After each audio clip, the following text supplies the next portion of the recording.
Welcome to the Exhorter podcast, where we aim to stir up love and good works through bite-sized biblical discussion. Welcome back. Well, Kyle, you have our topic today. What are we going to be talking about? Well, we are going to talk about sarcasm, and first thing we should do is define it. Who wants to volunteer to define sarcasm? Let's go this way. Put it in your own words, and I'll give you some dictionary definitions. ChatGPT is faster than you. Sarcasm is a form of verbal irony where someone says the opposite of what they really mean, often in a mocking or humorous way. It's usually used to express contempt, criticize, or make a point in a sharp or cutting manner. A lot of the definitions of sarcasm will oscillate between those two extremes. One of it will be emphasizing it's a sharp, often satirical or ironic utterance designed to cut or even give pain. So that has a very negative connotation, but it can also be a mode of satirical wit, depending for its effect on bitter, caustic, and often ironic language that is usually directed against an individual. So it certainly can have that connotation of causing harm or insult or slamming someone, but it can also simply be a literary device to draw attention to something. When you're sarcastic, people tend to pay attention. So I guess the basic gist of sarcasm is when what you say isn't precisely what you mean. This is why Vulcans, for example, struggle with sarcasm because they're very literal beings. Do we need a Star Trek reference in here already? I mean, you already did it. Well, a really entertaining quote I came across was from Oscar Wilde, and most people just quote the first half of it. Sarcasm is the lowest form of wit. And so it's often thought of as a negative thing, but the full quote from Oscar Wilde, I believe, goes something to the effect of sarcasm is the lowest form of wit, but the highest form of intelligence, being a bit sarcastic in that comment itself. Is sarcasm a literary device? I mean, irony is, right? I think sarcasm is a form of irony, or it can be. Yeah, type of verbal irony. Yeah, and irony is, a good example of irony would be writing a whole song about irony that is just about bad luck or misfortune and not actually ironic. That's a little ironic, don't you think? Don't you think? I'm not that smart. That went over my head. Oh, sarcasm, that super obvious way people say exactly what they mean all the time. Totally straightforward. No hidden meaning at all. The sarcastic definition of sarcasm? Yeah. Is that what that was? Yeah. Do you want me to read it again? Please. Yeah, I can read it again for you, of course. Was that ChatGPT that did that? No, it was my brain. Sarcasm? It's just that super obvious way people say exactly what they mean all the time. Totally straightforward. No hidden meaning at all. Well, is that what you're talking about? That's a definition we can work with. Well, sarcasm can be a pretty powerful tool to get people's attention. And we have quite a few examples in Scripture. Some, I don't know if they're either neither good nor bad. They're just examples of sarcasm. Some examples are definitely bad. We'll look at some forms of sarcasm that Christians should avoid. And I think there are some examples that accomplish some good things. And we'll look at some examples that even Jesus himself used sarcasm at times. First example that comes to my mind is in Job chapter 12. When I think about Job's friends, there's a lot of criticism about what they did. They came and sat with their friend in silence for a time, and that was good. And then they started talking and telling him he's an awful person, and that's why God's angry with him. He must have done something. He's a sinner. That's why God took away everything from him. And, well, if I'm Job, I'd feel pretty hurt by that too. And so he responds in chapter 12 and verse 2, "No doubt you are the people, and wisdom will die with you." Mm-hmm. Okay, that's a great example of some of the most common dictionary definitions of sarcasm that we read earlier, is where what you say isn't exactly what you mean. You mean essentially the opposite. He's telling them on the surface, they are the wisest people in the world, and when they die, that's all wisdom will be gone from the face of the earth. But that's obviously not what he means. It's meant to be a rebuke, because the wisdom they're giving him, he thinks is not sound at all. He thinks it's terrible wisdom. So he's responding in a way that's critical of them. Maybe a bit biting, possibly insulting. But is it justified here? I was going to say that he's mocking them. He's mocking them. Oh, you're so smart. Yeah.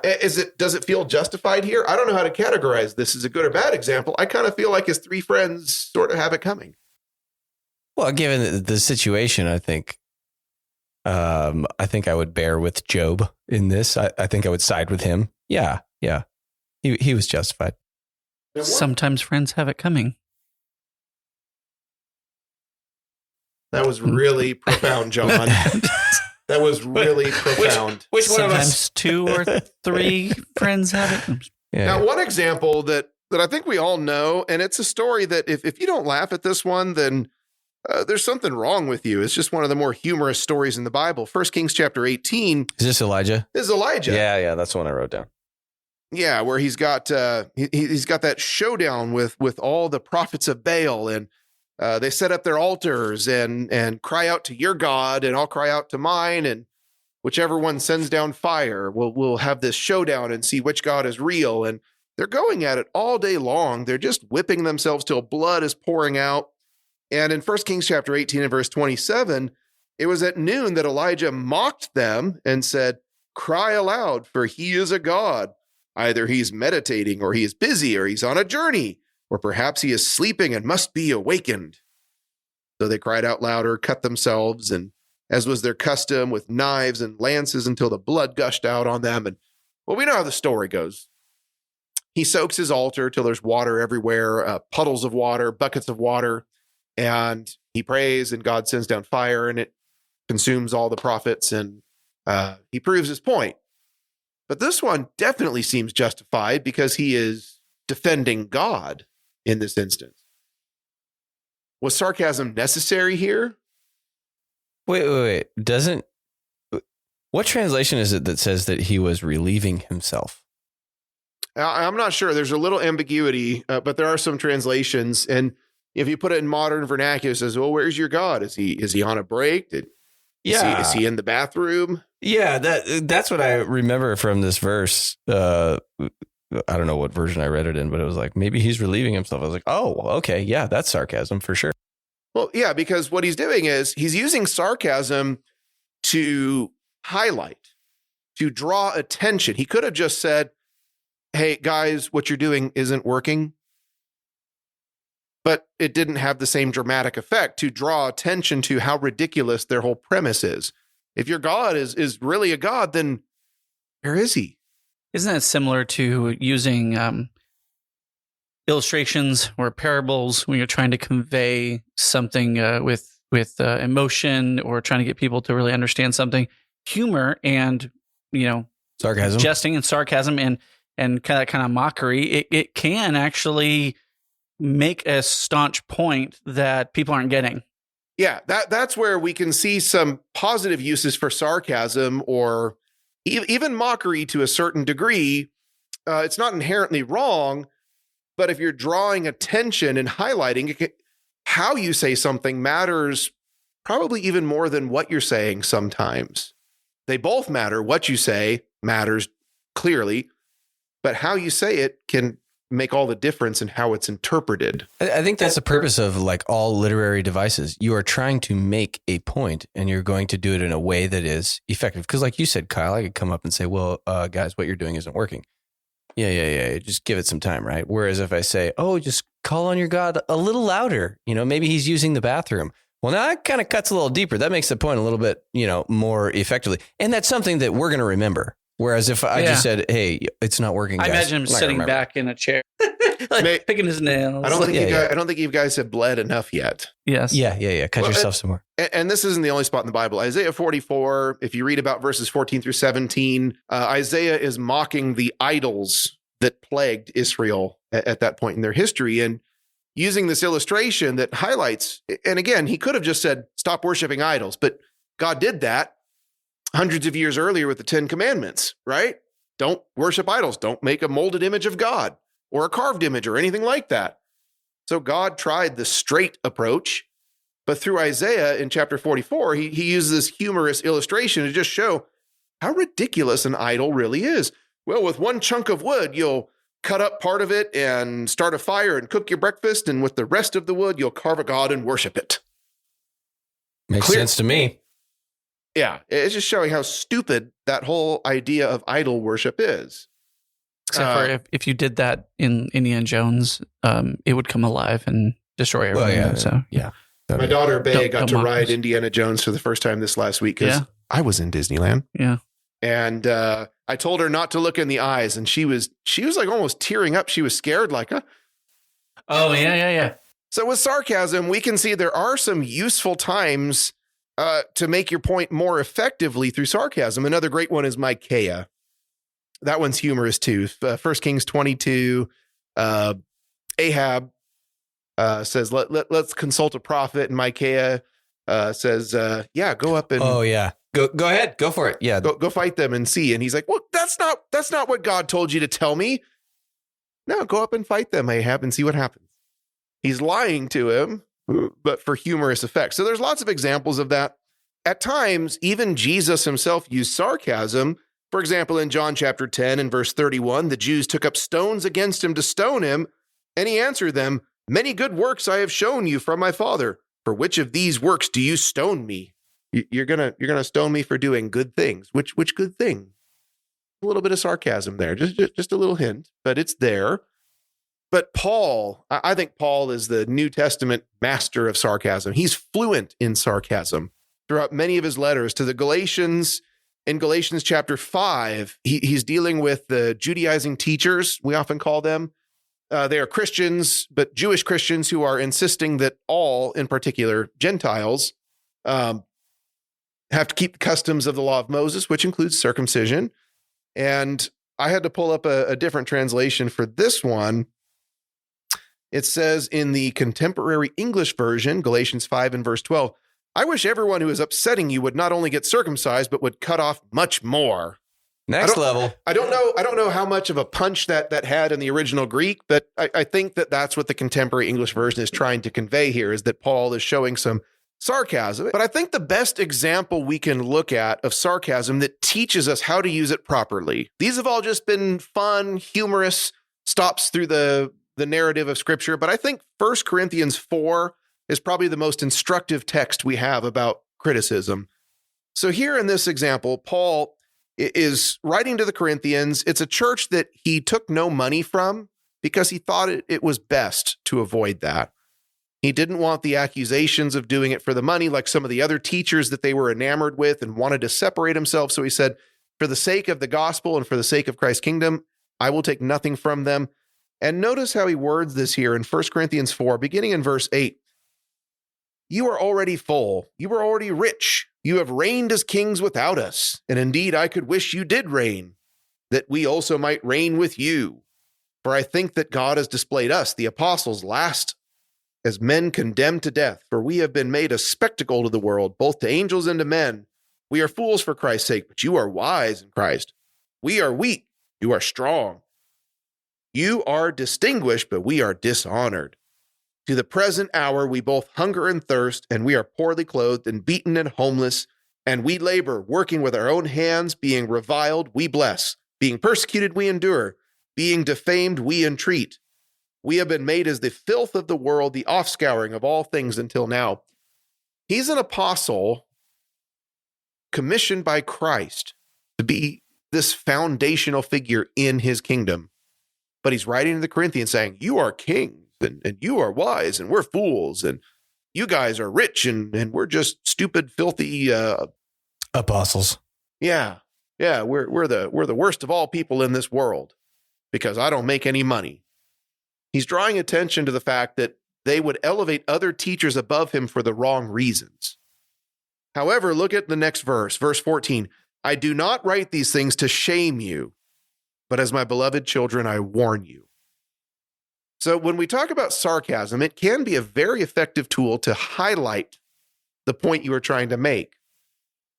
But make sure you're doing it for a good reason, is my takeaway from this. He's not doing this just to insult them, just for the sake of, well, you hurt my feelings, now I'm going to hurt you back. I'm going to say something that bites a little bit, see how you like it. Because I'm not trying to shame you, I'm trying to warn you, I'm trying to wake you up and realize how stupid you're being by following these teachers instead of following Christ. Seems like maybe sarcasm should be the second or third tool in the belt as opposed to the first tool in the belt. Like if you're really trying to make a point with somebody. Yeah, I wouldn't lead off with it. Yeah. Maybe you lead off with, that warm and kind and like, hey, maybe we could do that differently. Or I noticed this, just something kind of soft. And then, for tool number 2 or tool number 3, if they don't get the point, then you bring out the bigger hammer, right? Well, it depends on your audience too. When we look at the examples of sarcasm in Jesus, he saved it for the Pharisees and the scribes and the priests, the ones you people should know better. I think you can even do it in that context without it being a mockery too.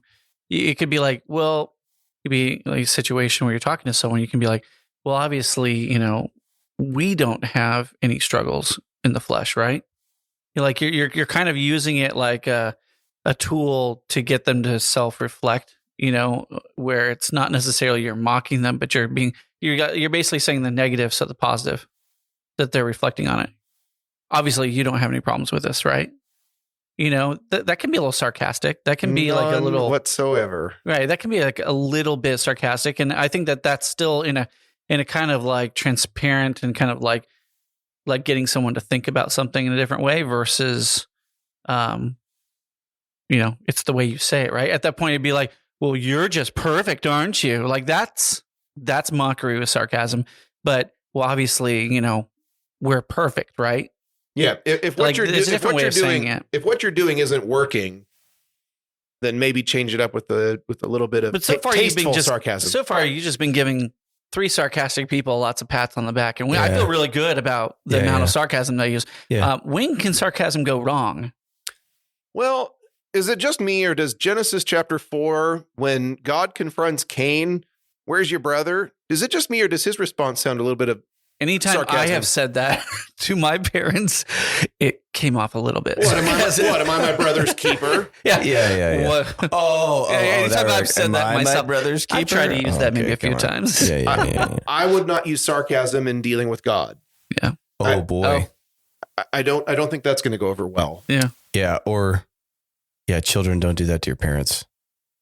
Yeah. And obviously I think that you can tell when it's not working with people. Or maybe you can't, and that's kind of the danger of using it in the sense of not making sure someone understands that you're, the first time you tried is with caring and love. If they just hear the sarcasm and think that it's by derision that you're trying to, I think. Yeah, and I think that people are hard to read, and so I think that that's the problem. Is sometimes you can use sarcasm with people. And if they do not identify sarcasm well, they're just thinking it's straight up mocking, or you're being real truthful. Sometimes I like to use sarcasm in those scenarios because they don't even know what I just did. Yeah, well, sure you do, Kyle.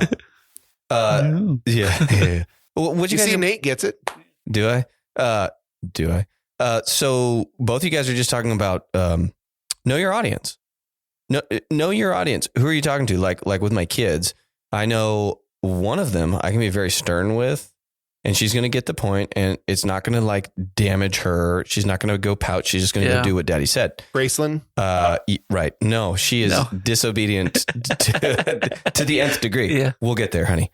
That's his 6-month-old. Right. Yeah. 6 months old? 7. 7 as of.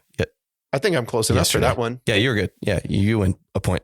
All right, but your other kid. Yeah, no. But then the other one, if I am stern with her, she will literally crack like an egg. Yeah.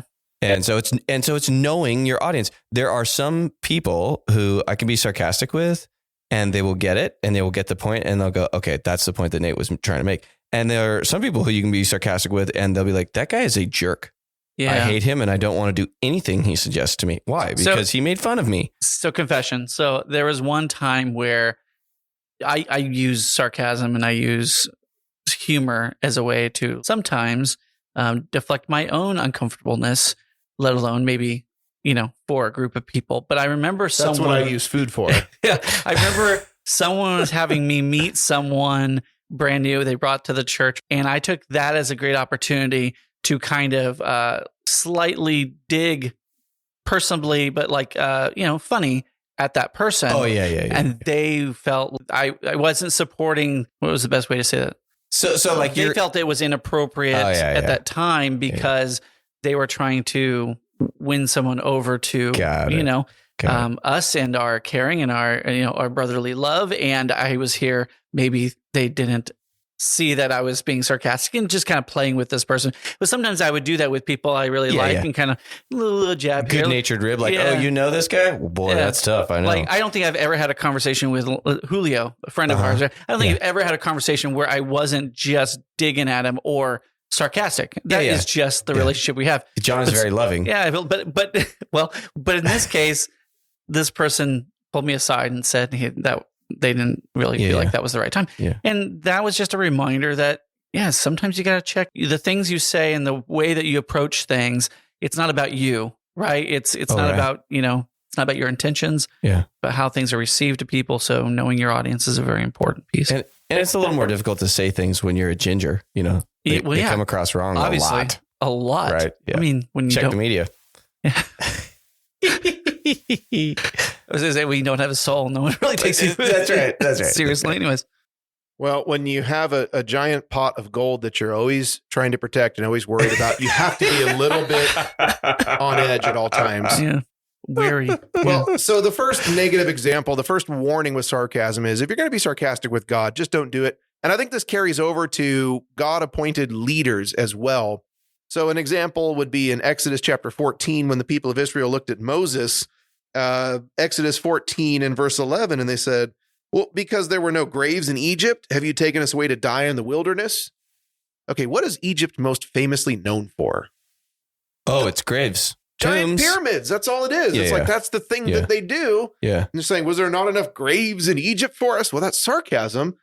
We know God was ready to light them up like a Christmas tree. Moses, stand back. It didn't go over very well. That was unfair criticism there. Did I word that too strongly? No, I was just trying to think of who would do that today and how would you do that today? I was thinking the same application across the board. It's like, who would be sarcastic with God? Like what would that look like? Is this where I say the Lieutenant Dan bit about Forrest Gump? Well, I mean, there's people who obviously obstinately challenge God and his authority and his existence and his love. But like us, when we believe in God, we don't necessarily doubt that very much. But how can we be sarcastic? Well, Moses was a representative of God in this instance. So it's an extension of that same concept. And that's not to say you can't criticize or question leaders within the church or anything like that. I'm not trying to suggest that. I'm just saying that maybe sarcasm, maybe not the best tool to do that with. Might not be the best when you're because another example of this would be King David when he was dancing when the ark was returned. I know that story makes us uncomfortable because David was dancing, but notice his wife Michal's response: "How glorious was the king of Israel today, uncovering himself today in the eyes of the maids." And David said, his response was, "It was before the Lord who chose me instead of your father." That's a good burn right there. Where's your dad? He was the king, but God chose me, so I'm the king. But he also said, "I will be even more undignified than this and will be humble in my own sight." I was dancing for the Lord. It was an expression of true emotion and joy for returning the ark to its rightful place. And how dare you criticize me for that? And so for the rest of her life, she was neglected by David and had no children. And so you get one shot.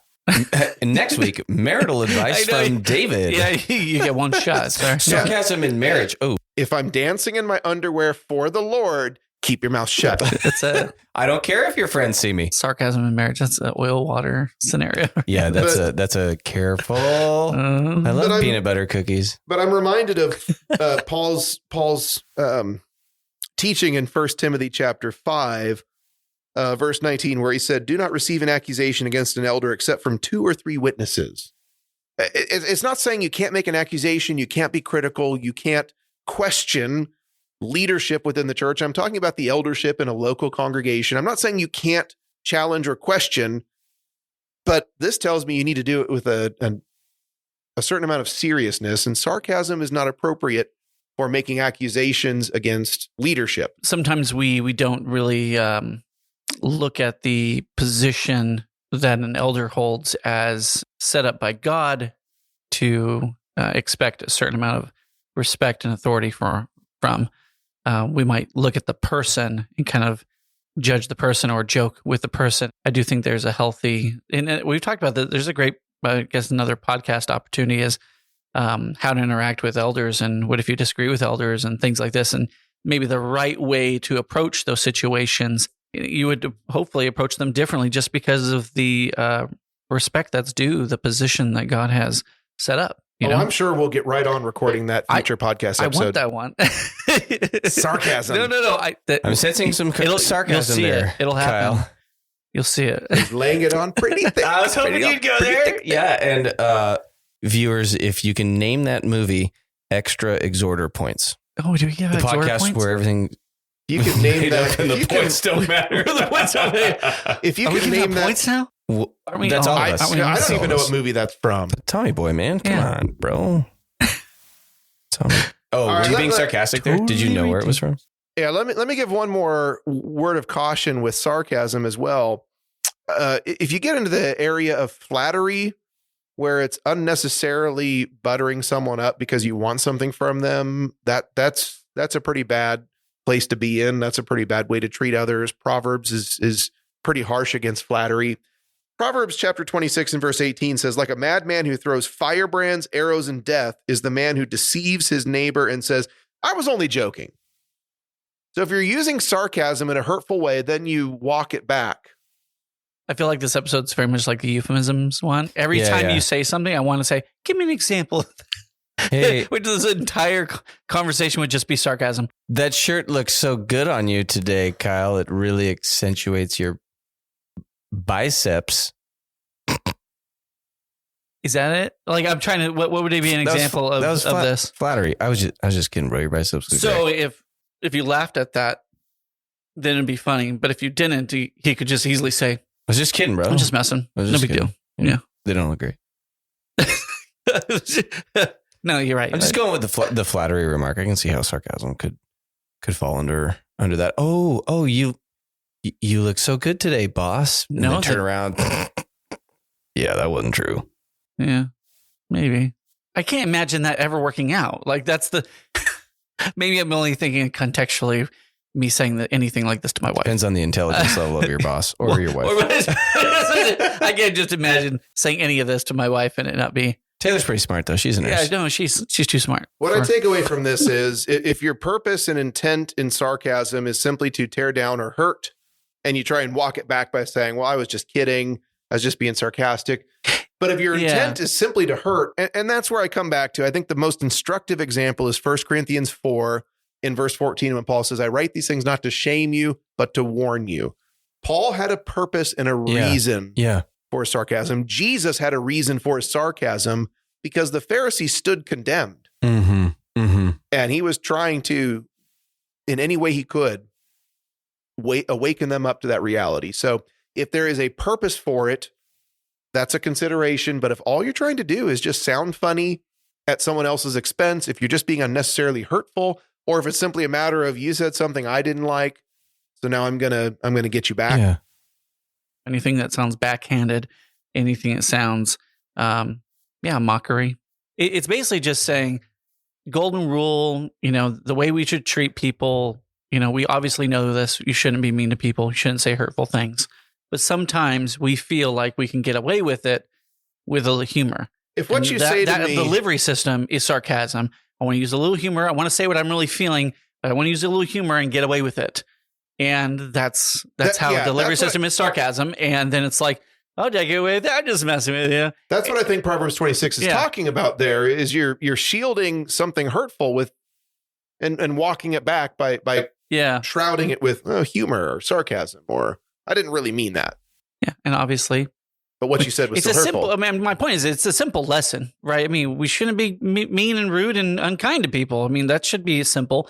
But sometimes, like I said, we've learned this tool that we feel we can use and get away with it. Well, but then again, if you say something mean to me, but it's really, really, really funny. Oh, funny trumps mean. I wanted to get roasted. Funny trumps mean. Because I think that would be funny too. But John, it would be very difficult to roast you. It would be. See what you did there. So this whole time, I just keep coming back to like, this is a tool in the communicator's tool belt, and it should be used like any other tool with caution and thought. What is the situation I'm coming up on, and which of these tools is going to be most effective? And then if it's not effective, then you go to another tool, and you just, keep pulling them out until a hammer can be a very, very useful tool, but often not when you're doing mechanics or when you're working fixing with your car. glass, right? Yeah, exactly. Not an appropriate tool for the job. Yeah. I grew up thinking that sarcasm was like all bad all the time. And I got to a point where I learned, oh no, it's not necessarily all bad all the time. It's how you use it. Which is funny because it's not. You're one of the most.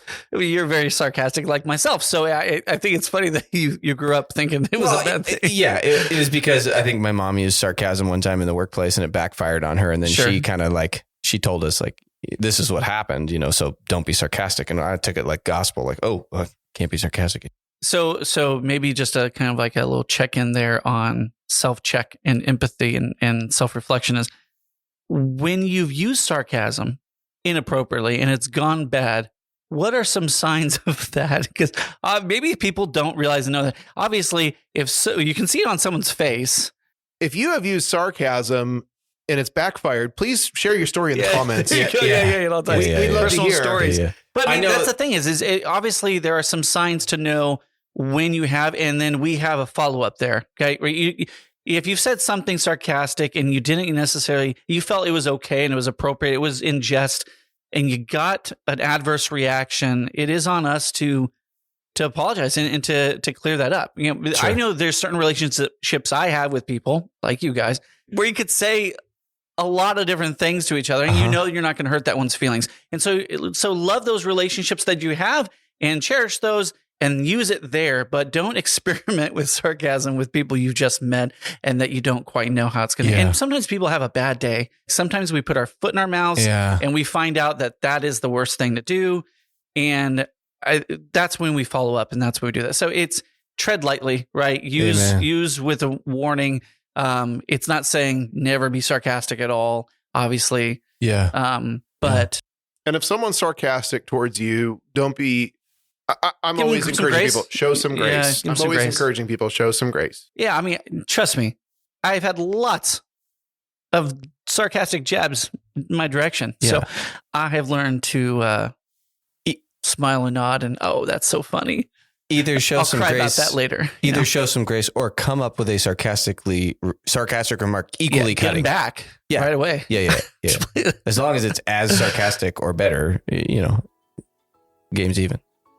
Well, in this context, I know the listener specifically brought this up in the sense of, backhanded comments, being, exclusion, and then sarcasm. All of these things kind of give people negative feelings and make people feel bad. And obviously, that's not anyone's intention. Hopefully, that's not your intention in using sarcasm. And so one of those things is just tread lightly and be careful. And then if you have offended someone, fix it.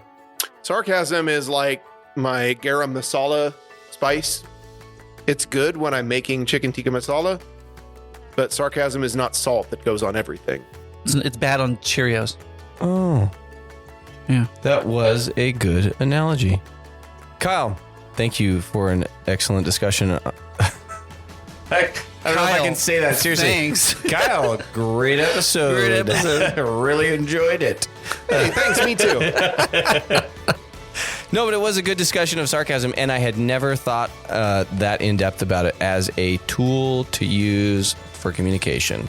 And so now I have my heuristic formed about sarcasm. Thanks, Kyle. Appreciate that. To you, our audience, we thank you for listening.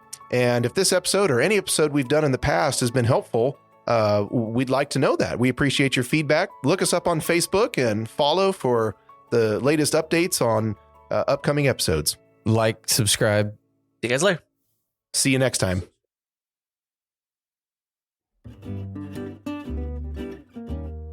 Let's see. Let's do contemporary English version. I wish everyone who is upsetting you would not only get circumcised, but would cut off much more. Little sarcasm from Paul. That reminds me of the Robin Men in Tights. I'll have two. Right? The Moyle. He's all, I want one. He's I'll have two. That's a little extra there. Isn't like sarcasm with God? Would that be like Lieutenant Dan? When he's in the midst of the storm, Yeah. no legs at the top. Is that all you got? Come on, God. Lieutenant Dan, you got legs. And he was mad.